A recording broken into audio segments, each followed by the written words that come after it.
Une finale, 2 équipes, 8 heures.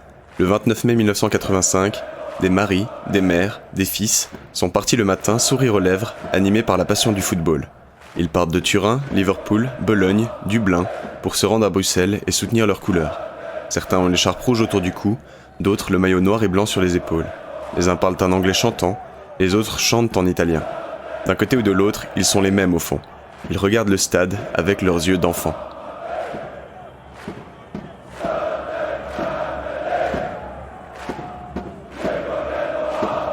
Une finale, 2 équipes, 20 heures. Effrayés, bousculés, oppressés, écrasés, asphyxiés, avant le début du match, 39 d'entre eux sont morts. Pourquoi ? On ne sait pas. Normalement, le football, ça ne tue pas. Une finale, 2 équipes, 39 morts. Ils étaient pourtant les mêmes, enjoués, prêts pour le grand spectacle. Mais pour un simple match de football, pour des couleurs de maillots différents, certains ne rentreront jamais. Quelle absurdité.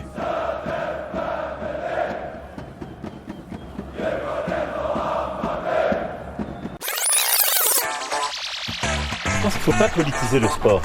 Excusez-nous d'avoir quelque peu vilipendé sur des sujets qui ne nous regardent pas.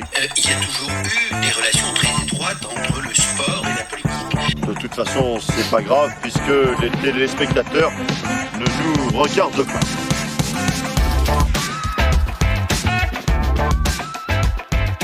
Et effectivement, chers auditeurs, vous ne nous regardez pas, mais vous êtes bel et bien en train d'écouter Sportivement Vôtre.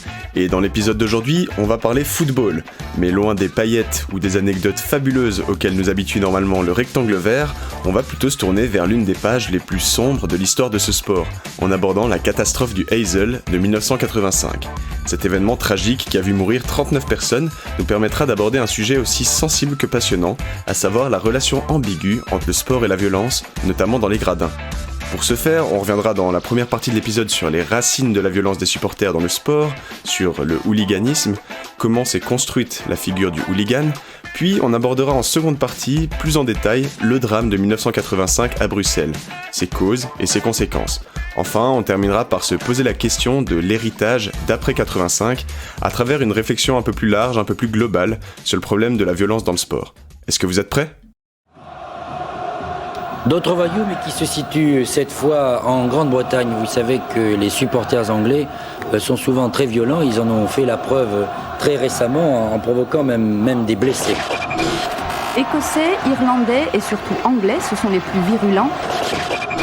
Une fois de plus, les hooligans ont frappé. Ceux de Millwall ont justifié leur réputation de violence ici à Luton lors du match de championnat contre l'équipe locale. Il y a quelques agités qui sont une infime minorité. Les hooligans, vous le voyez, on en parle régulièrement, mais au final, qu'est-ce que c'est qu'un hooligan ? Est-ce que c'est un gars violent qui s'en fout du sport et qui vient au stade juste parce qu'il a envie de se battre ? Est-ce que c'est un Anglais qui est alcoolisé, rasé, tatoué, habillé en noir, avec une idéologie d'extrême droite ? Est-ce que c'est un supporter ou pas ? Est-ce qu'il fait partie du sport ou non ? Eh ben, c'est difficile à dire, difficile à définir. Ce qui est certain, c'est que chacun d'entre nous se fait une représentation différente du hooligan, et dans la majorité des cas, on s'en fait qu'une seule représentation, comme si le hooliganisme était un mouvement uni, comme si tous les hooligans étaient les mêmes. Et ça, en y réfléchissant, on est obligé d'admettre que c'est sûrement faux. Il y a sûrement des milliers de raisons de devenir un hooligan, même si elles sont pas forcément bonnes, et des milliers de façons d'être un hooligan, etc. Et ça, on l'oublie souvent dans l'image qu'on s'en fait, qui est certainement un peu influencée par ce que nous disent les médias de ce mouvement du hooliganisme. Du coup, dans cette première partie, avant de revenir sur ce qui serait un haut fait du hooliganisme, le drame du Heysel en 1985, on va essayer de comprendre un peu mieux ce phénomène en revenant sur ses origines et en allant au-delà des préjugés. Je l'ai dit avant dans les représentations qu'on s'en fait, les hooligans c'est souvent des Anglais, et ça c'est parce que le mouvement puise ses sources en Angleterre, le pays qui avait inventé les sports modernes au 19e siècle. C'est d'ailleurs assez marrant, voire curieux, en y réfléchissant, d'observer que les sports modernes avaient été créés de base pour canaliser la violence de la population, la contenir dans un certain cadre dans le sport, et finalement ils ont mené à des déviances extrêmement violentes, comme le hooliganisme, en rapport avec le sport. Ça, c'est lié au fait que depuis que les sports existent, même avant quand c'était encore des jeux antiques ou médiévaux, la compétition et le spectacle, ça alimente un peu les comportements violents des spectateurs. On pense tout de suite à de la violence indirecte, chez les Romains par exemple, qui venaient assister à des combats de gladiateurs, principalement pour voir des gens mourir au nom du divertissement, mais on peut aussi penser à de la violence directe, entre des supporters lors de rencontres sportives tout au long du XXe siècle plutôt. Il y a ce truc un peu animal, instinctif avec le sport, qui nous procure beaucoup d'émotions et qui peut mener à des élans de violence incontrôlés lorsque ces émotions elles sont négatives, quand notre équipe prend un but par exemple. Et depuis les années 60, il y a une nouvelle forme de violence qui se développe en marge du sport, dans les stades de football notamment. C'est de moins en moins une violence de réaction à une émotion négative, et plus une violence de proaction. Désormais, il y a certains actes violents qui sont anticipés, organisés et prémédités par certains groupes. Cette nouvelle expression de la violence dans le sport, elle est perpétrée par ceux qu'on appelle les hooligans. Ce terme de hooligan, il vient d'une famille irlandaise de l'époque victorienne, les hooligans, qui étaient réputés pour leurs actions extrêmement violentes lors d'émeutes anti-monarchiques. Et à l'époque, ça rigolait pas, ils ont pas pris d'amende, pas de sursis, pas d'interdiction de stade, mais ils se sont fait décapiter. Donc voilà, il y a eu une mutation de la forme de violence des supporters. Maintenant, elle est de plus en plus organisée, cette violence, moins liée aux résultats sportifs. Le hooliganisme est né, mais pourquoi maintenant ? Pourquoi en Angleterre ? Et pourquoi dans le football principalement ? Eh ben, pour plusieurs raisons que je vais vous exposer maintenant, en m'appuyant sur un article scientifique de Baudin, Robben et Eas, publié en 2005 dans Revue d'Histoire, intitulé « Le hooliganisme entre genèse et modernité ». Déjà, il faut noter, comme dit plus tôt, la Grande-Bretagne, c'est le lieu de création des sports modernes et du football. Du coup, c'est le pays où ces pratiques sont les plus anciennes et les plus implantées, et le football est vite devenu, au XXe siècle, un phénomène de masse. Donc de plus en plus suivi, de plus en plus de gens vont voir les matchs, il est de plus en plus important dans la société en somme. Rapidement aussi, ce sport, il devient le sport des classes populaires, des ouvriers, grâce à des valeurs communes comme la discipline collective, l'effort ou la virilité, ou grâce au côté abordable du football, qui est assez peu coûteux, ça fait que les classes sociales un peu plus basses peuvent se passionner réellement pour le football. Donc voilà, le foot a pris de l'ampleur durant toute la première partie du XXe siècle, mais après la Seconde Guerre mondiale, pendant ce qu'on appelle les 30 Glorieuses, donc des années où l'économie se porte très bien, notamment en Grande-Bretagne, on observe une baisse de fréquentation des stades. En fait, vu que les gens ils ont plus d'argent, ils peuvent s'offrir d'autres loisirs que d'aller voir des matchs. Il y a donc quelques personnes qui s'embourgeoisent un peu et qui s'éloignent des sports des classes populaires. Ils snobent un peu le football pour se démarquer. Pour pallier à ça, les propriétaires des clubs, ils construisent de nouveaux stades, plus modernes et surtout plus compartimentés socialement. C'est ce qu'on connaît actuellement. En fait, il y a différents secteurs avec différents niveaux de confort et des prix en conséquence. Comme ça, les plus pauvres, ils peuvent toujours aller voir des matchs. Ils se rendent dans ce qu'on appelle les ends en Angleterre ou les virages en France, où se situent les supporters les plus fervents normalement. Et les supporters qui sont devenus plus riches, eux, peuvent profiter de cette occasion pour se démarquer, pour montrer leur supériorité économique en s'asseyant dans d'autres tribunes. Ça paraît un peu con, mais ça marche. Et on voit au cœur même des stades une répartition selon le statut socio-économique des spectateurs. En parallèle, on assiste aussi à une juvénilisation du public. Les supporters sont de plus en plus jeunes. Il y a plusieurs raisons pour ça. Déjà, les enfants et adolescents, ils pratiquent le football à l'école désormais. Ça fait que ils sont de réels passionnés pour ce sport. Aussi, la décennie 60, c'est la décennie d'autonomisation de la jeunesse, qui souhaite désormais faire ses activités seule, et qui se rend donc seule au match de football. Et enfin, avec l'émergence de ces secteurs dans les stades, notamment les ends, donc les virages, l'entrée au stade, elle est très abordable. Les jeunes spectateurs se regroupent donc dans ces zones un peu moins coûteuses et plus dynamiques. Au même moment, toujours en Angleterre, hors des stades, il y a une rupture culturelle de plus en plus grande au sein de la population. D'un côté, c'est les Swinging 60s. Londres, c'est culturellement le centre du monde, la ville la plus moderne, the place to be. On danse sur la musique des Beatles, on regarde le défenseur de Sa Majesté James Bond, les hommes portent des petits chapeaux melons et les femmes des mini-jupes. C'est la classe à l'anglaise. Et ça, c'est ce qu'on voit de l'extérieur. Overground. Mais sous terre, underground, c'est une image, ils sont pas réellement sous terre, Londres c'est aussi le bastion du développement d'une contre-culture underground, qui s'oppose à la culture dominante et à la société de consommation. On compte plusieurs sous-cultures, plusieurs groupes différents que la jeunesse britannique révoltée constitue. Pour les résumer dans les très grandes lignes, on a les rockers, qui sont des motards en blouson de cuir et qui écoutent du hard rock, les skinheads, une jeunesse nationaliste au crâne rasé, ou encore les punks un peu plus tard, avec une idéologie anti-système et provocatrice, qui ont aussi leur groupe de musique. Bref, Londres c'est un joli cocktail de ces diverses sous-cultures qui, même si elles s'opposent toutes à la culture dominante, elles sont souvent hostiles les unes envers les autres. Ces différences entre les sous-cultures, elles se transforment souvent en conflits entre les groupes, en affrontements et en violence au sein de la jeunesse britannique des années 60-70. Comme ici, en 1964, sur les plages de Clacton, une station balnéaire où beaucoup de Londoniens se rendent en vacances.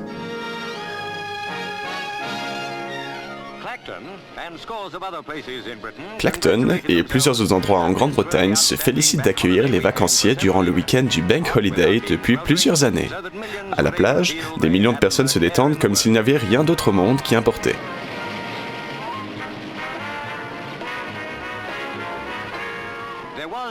Seul ombre au tableau qui plane au sud de Clacton, la possibilité que les Mods et Rockers viennent une fois de plus s'affronter et perturber le calme de la ville. Cette fois-ci, la police est prête pour leur faire face. Clacton n'a pas l'intention d'être encore une fois un champ de bataille.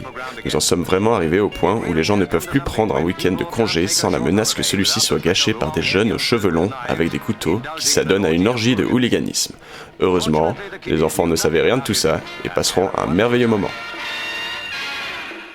Effectivement, les enfants ne savent rien de tout ça, mais cet extrait montre bien le contraste entre cette Angleterre à deux vitesses, entre les gens qui veulent des vacances tranquilles, les classes aisées qui profitent des vacances de la banque, et cette jeunesse révoltée, ici les mouvements Mods et Rockers qui se battent. Et peut-être que vous voyez où je veux en venir, cette jeunesse qui se révolte et qui est de plus en plus violente, où est-ce qu'elle se retrouve notamment désormais ? On en a parlé avant, dans les stades de football. Des nombreux groupes de supporters sont constitués à partir de ces sous-cultures. Des skinheads à Millwall ou West Ham, des mods, une jeunesse un peu plus proche de la culture dominante, à Manchester ou Liverpool, ou encore de nombreux autres groupes. A l'inverse, on a un peu les punks qui rejettent eux souvent le football car ce serait un symbole du conformisme de masse. Du coup, on se rend désormais au match aussi pour marquer son appartenance à un groupe, à une sous-culture et s'opposer aux autres. Les affrontements qui avaient avant lieu en dehors du stade, y pénètrent l'enceinte sportive. Désormais, cette violence elle est moins liée aux résultats des équipes, mais plus à la défense d'une identité culturelle. Les supporters s'organisent, y préméditent leurs actions. C'est le hooliganisme qui voit le jour. Encore une fois, il y a une réaction des clubs de football qui vont aménager leur stade pour réduire les confrontations. Il y a des grillages qui sont placés dans les ends pour que les supporters aux idées opposées ne puissent plus se faire face directement. Et ça, c'est une fausse bonne idée. Parce que ces grillages, ils vont exacerber la violence. En séparant matériellement les groupes, on les sépare encore plus symboliquement et on augmente la solidarité entre eux. Ils peuvent désormais mieux s'organiser, ils ont un territoire à défendre et surtout un territoire adverse à conquérir. Au final, la violence elle diminue donc peu dans les stades et surtout, elle augmente encore à l'extérieur, là où il n'y a plus de barrières physiques. Voilà donc un premier facteur explicatif de la naissance du hooliganisme dans le football et en Angleterre. Je rappelle l'ouverture des stades à un public plus jeune qui arrive en même temps qu'une montée des tensions entre des groupes de jeunes selon leur identification culturelle. Ça mène la violence à l'intérieur du stade et principalement dans le stade de football. Voyons maintenant une seconde explication qui s'oppose pas à la première mais qui vient même la compléter. Toujours dans leur travail, le hooliganisme entre jeunesse et modernité, les auteurs ils exposent des raisons socio-économiques qui viennent s'ajouter à la composante culturelle dont on a parlé pour expliquer l'essor du hooliganisme en Angleterre dans les années 70. Il faut donc savoir que dans ces années, économiquement, ça va pas très fort en Grande-Bretagne. Le pays est même surnommé « l'homme malade de l'Europe ». Il y a 13% de la population qui vit en dessous du seuil de pauvreté. En comparaison, en France, ça a jamais dépassé les 10%. Il y a une forte inflation qui touche le pays, des taux de chômage sans précédent qui sont enregistrés, etc. Plusieurs raisons à ça. Déjà, l'Angleterre, elle possède plus ses colonies qui faisaient sa puissance auparavant. Elle a une politique qui est instable. En Grande-Bretagne, il y a les gouvernements conservateurs et travaillistes qui s'alternent, et du coup, il n'y a pas vraiment de vision claire et de continuité. Ou encore, il y a les syndicats qui sont très puissants et qui bloquent l'avancée économique du pays pour privilégier des mesures sociales. En gros, c'est un peu la galère économiquement pour l'Angleterre dans les années 70. Du coup, pour remettre un peu d'ordre, on fait appel à Margaret Thatcher, qui arrive à la tête du pays en 79. Et elle rigole pas. C'est pas pour rien qu'elle est surnommée la Dame de Fer. Direct, elle va mettre en place une politique de rigueur et d'austérité. En gros, elle essaye de diminuer les dépenses du pays au maximum et d'augmenter les recettes par tous les moyens. Pour économiser un maximum d'argent et relancer l'économie, elle va notamment diminuer le budget pour les politiques sociales, les politiques d'aide pour les personnes qui sont dans le besoin. Et ça marche. Top. Well done, Margaret. L'économie croît à nouveau, mais les Anglais en pâtissent. Le chômage augmente encore, les grèves se multiplient, la répression se fait de plus en plus forte, la tension est à son paroxysme en Grande-Bretagne, et donc la violence ne fait qu'augmenter. Dans cette affaire de redressement de l'économie, les classes populaires, elles se sentent lésées, oubliées. La violence, c'est donc le moyen que trouvent ces personnes qui sont moins favorisées économiquement pour montrer qu'elles existent. Dans ce sens, le hooliganisme, dans le football, le sport des classes populaires, permet à des Anglais de la rough working class, la classe la plus défavorisée, de montrer qu'ils n'en peuvent plus du système. Il y a donc une réelle lutte des classes qui se joue avec les classes moins favorisées qui en veulent aux classes dominantes et qui, pour se faire entendre, se battent tout simplement. Et d'ailleurs, ce qui est intéressant d'observer et ici de noter, c'est que ils vont pas se battre avec des représentants d'autres classes, mais avec d'autres individus des classes populaires. Ça paraît un peu con, dans une lutte des classes, il faudrait plutôt se battre contre les autres que contre nos semblables. Cependant, c'est pas réellement bête parce que ça marche quand même, cette violence dont ils font preuve entre eux met bien en lumière le dysfonctionnement de la société anglaise à l'époque. Et ça alarme le gouvernement. Dans une société qui les met à l'écart et dans laquelle leur existence est plutôt terne, boulot, pub, dodo, le fait d'appartenir à un groupe et de se montrer violent, un groupe de supporters ici, ça les stimule et ça les fait exister. Dernière petite observation ici, un paradoxe du football comme sport des classes populaires, c'est que dans les années 70, les joueurs de foot ils gagnent de plus en plus d'argent et deviennent de véritables stars. Ils s'éloignent alors nettement de la working class.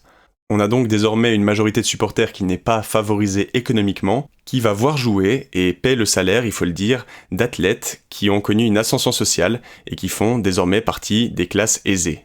En réponse à ce changement structurel dans le football, les classes populaires veulent montrer que ce sport leur appartient toujours, et à défaut de pouvoir le faire sur le terrain, parce que ce n'est plus des représentants des classes populaires qui jouent, eh bien ils le montrent dans les gradins, en manifestant parfois de manière violente. Voilà donc pour ce second facteur explicatif de la naissance du hooliganisme. On comprend donc pourquoi le hooliganisme est un phénomène plutôt des classes populaires, qui sont mécontentes et veulent se faire entendre, pourquoi ce phénomène est né en Angleterre, à cause d'un contexte culturel et économique particulier, et pourquoi le hooliganisme prend plutôt part dans le sport qu'est le football, qui est le sport des classes populaires à l'époque. Donc voilà, par rapport à ce qu'on disait au début, peut-être que la figure du hooligan est un peu plus complexe que ce qu'il paraissait. On a pu voir qu'elle était issue d'une lente évolution qui était influencée par différents facteurs extérieurs au monde du sport. Cependant, il ne faut pas nier que le sport et le football a aussi une part de responsabilité dans la création de la violence qui le gangrène. Ce sport spectacle a tendance à alimenter les rivalités entre équipes et ainsi à favoriser la violence entre les supporters. Si on regarde avant 85 et le drame du Heysel dont on va parler aujourd'hui, qui sera un tournant, la violence des spectateurs, elle a pas si mauvaise presse en Grande-Bretagne. Évidemment, les crimes majeurs y sont condamnés, mais un petit peu de violence, c'est toléré, voire c'est même apprécié. Et notamment par les médias, parce que ça ajoute un peu de spectacle, un peu de dramaturgie. Si vous êtes supporter de football, comme je le suis, vous partagez sûrement un peu cet avis. Il n'y a rien de mieux qu'un bon vieux derby entre deux équipes rivales qui se détestent. Un match un peu chaud, où ça joue dur sur l'homme, où ça se chambre un petit peu, c'est ce qu'on aime en tant que supporter parfois. Les derbys, pour ceux qui s'y connaissent un peu moins, c'est des affrontements entre deux clubs qui se situent soit dans la même ville, soit très proches géographiquement. Et en Angleterre, il y a une grande proximité entre les clubs, notamment avec beaucoup d'équipes à Londres, et il y a donc beaucoup de derbys qui sont joués chaque année. Et cette notion de derby, ça fait longtemps qu'elle existe. Pourtant, est-ce qu'elle fait vraiment sens ? On pourrait se dire que justement, si deux équipes viennent de la même ville, elles pourraient se soutenir, être amies. Mais non, au fil des années, il y a cette rivalité forte qui a été construite, notamment par les médias et l'écosystème du football, qui met en avant cette violence qui ferait partie du jeu et qui participe au spectacle. Un derby sans carton rouge, c'est pas un vrai derby. Un derby sans chant haineux des supporters, c'en est pas un. C'est normal que les joueurs se battent, vu que c'est un derby. Tous ces éléments, qui ne font pas forcément sens, ils ont été construits par la sphère sportive, car ils y voyaient des intérêts, notamment économiques, en augmentant le spectacle. C'est donc devenu un peu la norme. Pourtant, on parle là, si ce n'est d'incitation à la violence, au moins d'apologie de la violence.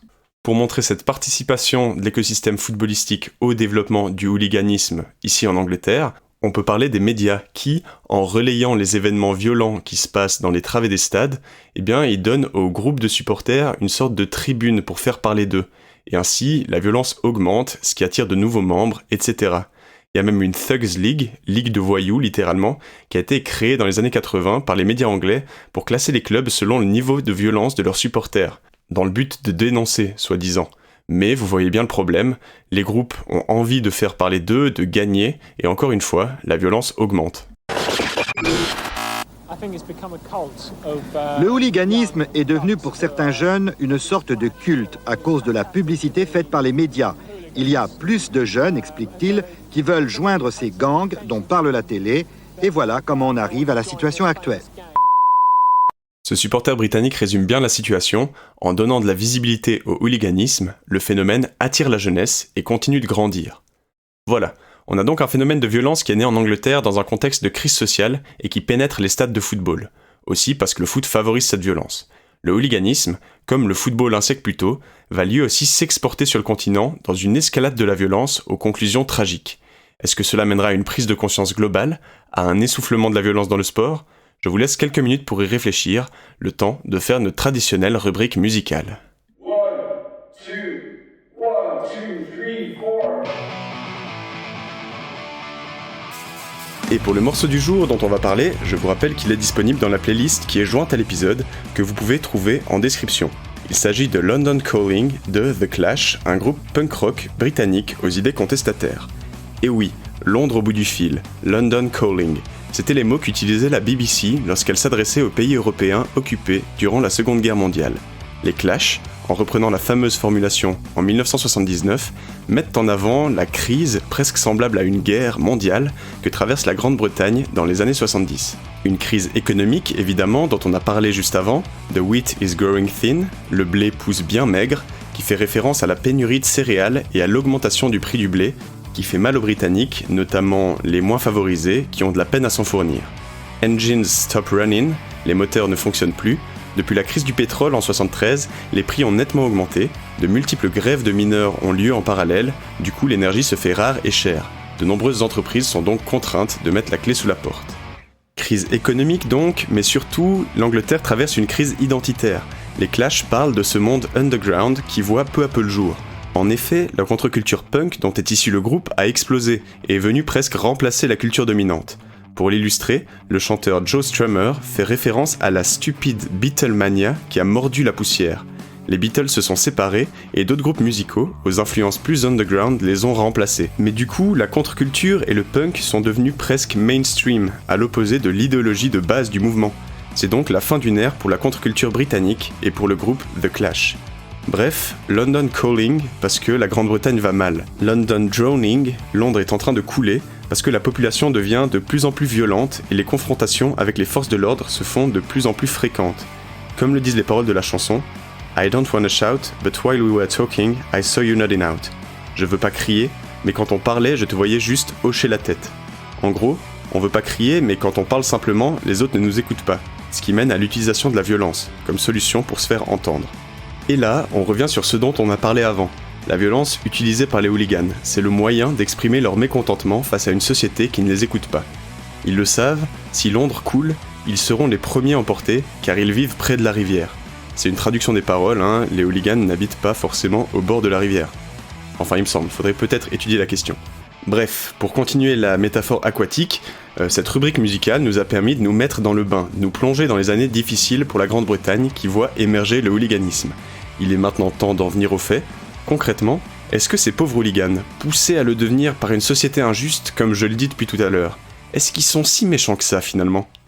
Eh bien oui, et méchant c'est que le prénom. On a essayé de comprendre le phénomène du hooliganisme, mais comprendre c'est pas excuser, notamment quand on fait face à un tel déchaînement de violence. Durant les années 70 et 80, les actes dits de hooliganisme, donc les violences en lien avec le spectacle sportif, se multiplient. On a dans les années 70, en marge de plusieurs clubs de foot, des firms, des groupes de hooligans organisés qui sont créés et qui se montrent très violents. On peut parler de l'ICF à West Ham, à l'ouest de Londres, qui est connu pour sa violence dans les stades mais surtout en dehors. En mai 82, il y a un fan d'Arsenal, John Dickinson, qui est retrouvé mort, poignardé dans une station de métro. Sur sa poitrine, il reste une carte sur laquelle on peut lire « Félicitations, vous venez de rencontrer l'ICF ».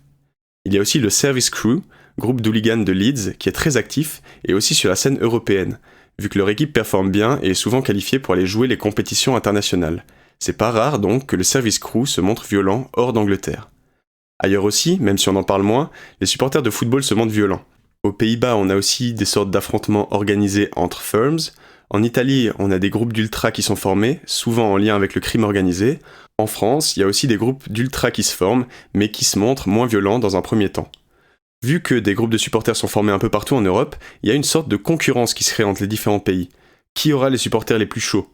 On assiste donc souvent à des affrontements violents en Coupe des clubs champions, c'est l'ancêtre de la Champions League.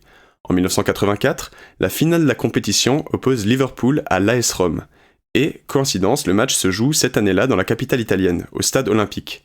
Les Reds de Liverpool remportent le trophée, mais ce qui va surtout nous intéresser, c'est les affrontements entre les supporters après le match. Les Romains, sûrement un peu frustrés de la défaite des leurs, attaquent les Anglais en dehors du stade avec une grande violence. Les fans de Liverpool sont forcés de fuir et d'aller se réfugier où ils peuvent, jusqu'à l'ambassade britannique même. Heureusement, aucun mort à déclarer, on l'a échappé belle, même s'il y a de nombreux blessés. Un an plus tard, en 1985, Liverpool est à nouveau en finale, et à nouveau, les Reds seront opposés à une équipe italienne, la Juventus. Si les joueurs espèrent réaliser le doublé et conserver leur trophée, des rumeurs courent annonçant que les supporters anglais souhaiteraient eux prendre leur revanche en dehors des terrains face aux Italiens. Cette fois-ci, la rencontre aura lieu en terrain neutre, à Bruxelles, dans le stade du Heysel. Et désolé, on va pas en parler maintenant. Comme vous le savez, on a posé le contexte dans cette première partie et réfléchi sur le hooliganisme, mais on se garde l'événement phare de l'épisode pour une seconde partie, car je sens bien que vous avez besoin d'une petite pause, d'une sorte de petite mi-temps pour respirer un petit peu. Plusieurs options s'offrent à vous, soit vous allez écouter la playlist Heysel 85, qui est en lien avec l'épisode du jour et que vous pourrez retrouver en description, soit si vous êtes vraiment pressé, vous pouvez directement passer au 29 mai 1985 en passant à la partie 2. Pour ma part, je me réjouis de vous conter cette histoire très intéressante et de réfléchir sur ces enjeux sportifs ultra importants. Sportivement vôtre, à tout de suite.